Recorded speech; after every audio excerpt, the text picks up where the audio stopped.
Avant le début de la Seconde Guerre mondiale, Hitler va tout faire pour étendre le territoire allemand dans le centre de l'Europe. Première étape, l'Autriche. Hitler considère depuis longtemps que son pays natal, l'Autriche, doit faire partie de l'Allemagne.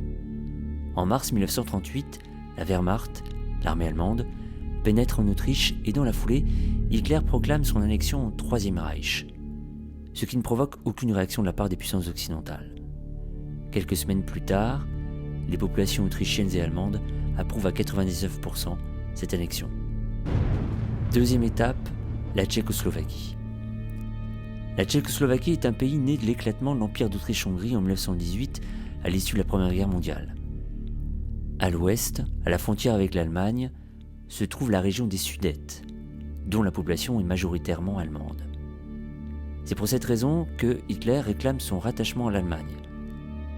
La Tchécoslovaquie rejette cette demande.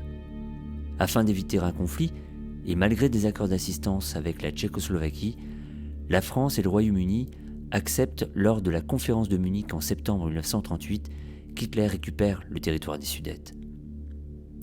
Mais après avoir mis la main sur cette région, Hitler va aller plus loin.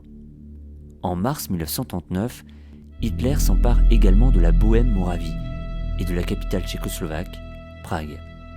La Tchécoslovaquie n'existe plus. Troisième étape, la Pologne. Le traité de Versailles avait recréé la Pologne, et afin de lui donner un accès à la mer, le territoire allemand avait été amputé. Hitler réclame que ce territoire, que l'on appelle le couloir ou corridor de Danzig, revienne à l'Allemagne. Cette fois-ci, France et Royaume-Uni refusent de céder à l'Allemagne. Le 1er septembre 1939, l'armée allemande attaque la Pologne. Le 3 septembre, le Royaume-Uni, puis la France, déclarent la guerre à l'Allemagne. C'est le début de la Seconde Guerre mondiale.